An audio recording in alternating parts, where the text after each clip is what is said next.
Nico Márcico, ¿por qué ganó Milei? Hoy les traje este libro de Javier Bielsa que hace un análisis sobre lo que fue la victoria electoral de Javier Milei, pero no se queda solamente en esa cuestión, sino que hace un análisis más grande del mapa electoral en Argentina. En ese marco, lo que propone el libro es una división, una propuesta de cómo ordenar el voto en función de dos valores que cree la gente. Por un lado, la economía. Si la gente cree que el Estado tiene que tener un rol muy importante, si la industria tiene que tener un rol preponderante, bueno, tiene que ser dirigido, el mercado tiene que ser regulado. Y por otro lado, la gente que opina lo opuesto, es decir, los que creen que el Estado no tiene que tener ninguna función, los que creen que el sector financiero tiene que estar liberado, aquellos que tienen una visión más a favor del modelo agroexportador sin control del Estado sobre el campo, bueno, serían los liberales. Y los que tienen una visión de primer tipo que yo describía es economista. Esta es la línea según cómo se para una persona cuando uno le pregunta de economía, si es nacionalista o si es liberal. Y el otro eje que propone Javier Bielsa en este libro para pensar cómo funcionan los electorados es si las personas están a favor de que haya mayores derechos para las minorías, para las mujeres, para, con el medio ambiente, con el sector ambiental, con la pobreza, cuál es la posición, si hay que tener una intervención, si el Estado tiene que contener, tiene que estar presente, y por lo contrario, aquellos que creen que no tiene que haber, que el rol del Estado no tiene que apoyar tanto, que a veces los planes sociales están sobregirados, que están mal entregados, que hay que corregir, que el feminismo se pasó 2, 3, 4, 5 pueblos, que se ríen de las cuestiones trans o ridiculizan esa cuestión. En ese marco, también es una posición, los valores culturales de la persona. Eso lo llamamos los más conservadores, los que tienen una posición más conservadora, y aquellos que tienen una visión que normalmente se considera como progresista, pero bueno, es una palabra que está en debate, entonces preferimos usar otra que es reformista, a favor de las reformas sociales que mejoren las condiciones de los grupos más débiles. En ese marco, y esto ya es una propuesta, una investigación que hicimos con Lucía Bono, asesorados por dos investigadores muy serios, que es Nicolás Tereshchuk y Abelardo Vitale, propusimos un dibujo de cómo están parados los candidatos en Argentina, los distintos actores políticos. Entonces, para dar una definición muy clara, por ejemplo, con respecto a los valores sociales, los valores culturales, quién tiene una visión más abierta o más de protagonismo del Estado, de presencia, esos son los sectores reformistas. En la cabeza pusimos a Miriam Bregman. ¿Por qué va Miriam Bregman? Bueno, porque claramente tiene una agenda a favor, acá está con el pañuelo verde, a favor del aborto, a favor de los derechos de las minorías, de la pobreza, y el eje nacionalista liberal le interesa menos porque en realidad ella es socialista, es anticapitalista, entonces no se aplica ni el modelo industrial ni el modelo liberal. Entonces es una reformista pura. Y en el extremo opuesto la pusimos a Patricia Bullrich, porque Patricia Bullrich, bueno, ha estado con todos los gobiernos, ha sido hasta montonera en su juventud, entonces ha cubierto, siendo funcionaria también de la Rúa, de Mauricio Macri, ahora es Javier Milei, ha cubierto todo el espectro económico, pero lo que tiene en común, sobre todo este último tiempo, que la agenda más represiva la tiene ella, digamos, la agenda de pararse en no a las protestas sociales, no a los pobres, toda una visión muy severa de la sociedad. Entonces era fácil definir este eje. Luego, en el eje nacionalista, bueno, el campeón de nacionalismo, que aparte en este canal ha aparecido muchas veces, Guillermo Moreno, que ha tenido siempre una agenda muy fuerte con respecto al desarrollo económico nacional dirigido por el Estado. Y en materia de valores culturales, me parece que Guillermo Moreno se siente o más cómodo, más indiferente, digamos. No le parece una cosa tan relevante en función de si la persona tiene una agenda económica nacionalista. De hecho, llegó a tener alguna reflexión más o menos abierta con respecto a Victoria Villarroel. En el resto del mapa se paran los distintos actores. Por ejemplo, nosotros la pusimos acá a Cristina como claramente una persona que tiene a favor del desarrollo económico dirigido por el Estado, eso está fuera de total discusión, y a su vez una persona que ha bregado mucho por los derechos sociales, por los derechos de las mujeres, por los derechos ambientales, por los derechos de las minorías. Pensemos de golpe en la votación del matrimonio igualitario. Ahora, le pusimos un cachito debajo de Axel porque ha tenido en algunas temáticas posiciones más encontradas o más matizadas. Acá le trajimos un videíto sobre una de esas posiciones. No puede ser la división entre los que rezan y los que no rezan. Mala división también. División que no es nacional ni popular, además. Una división, un lujo que no nos podemos permitir, porque en nuestro espacio hay pañuelos verdes, pero también hay pañuelos celestes y tenemos que aprender a aceptar eso sin llevarlo a la división de fuerzas. Esto es fundamental. Puede costar, puede no gustar lo que estoy diciendo.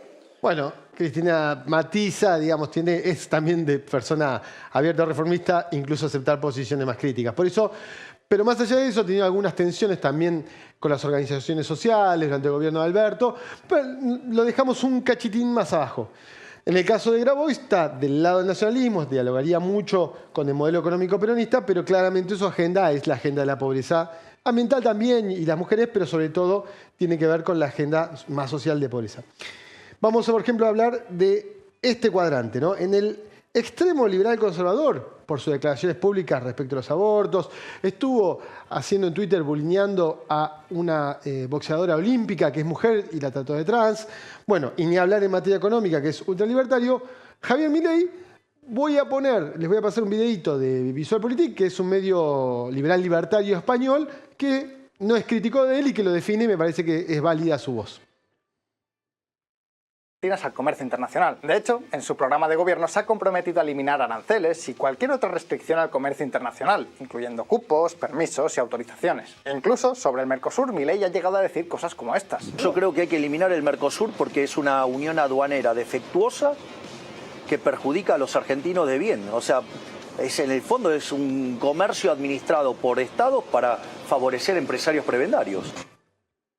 Ultralibertario, ultraconservador Javier Milei. Quedaría en el cuadrante allá opuesto.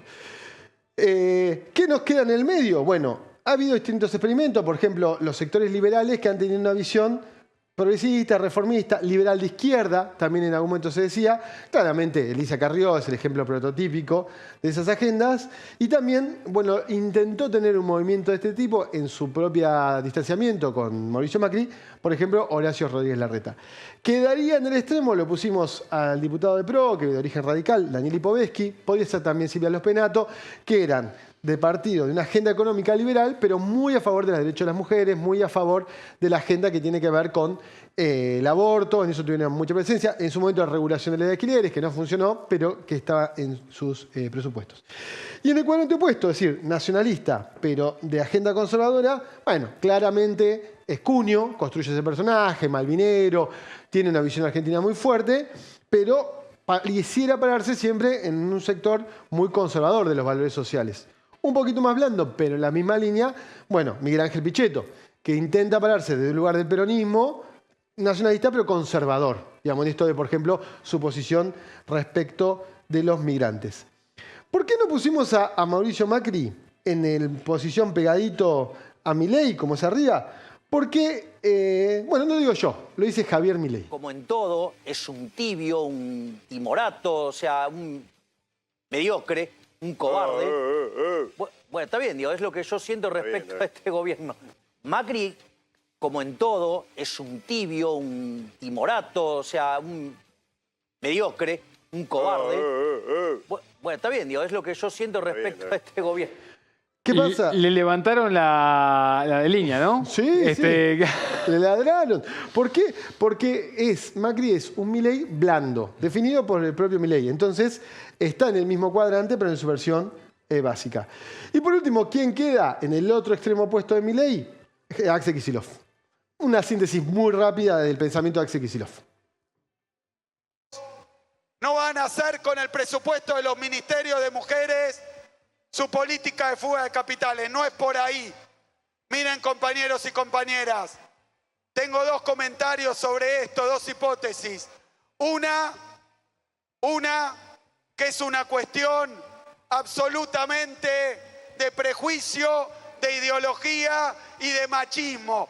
Quieren cerrar el Ministerio de las Mujeres porque sobre todo lo demás, regresivos, reaccionarios y machistas. Bueno, Axel Kicillof ahí sintetizaba un poco su agenda de género feminista y a su vez un modelo antifinanciero.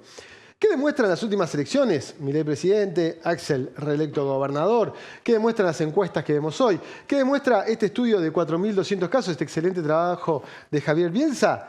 Que el electorado se mueve entre estos dos cuadrantes, entre el nacionalismo reformista o entre el liberal conservadurismo, que es además un partido histórico, una agenda clásica de los sectores conservadores de Argentina. Está entre estos dos ejes.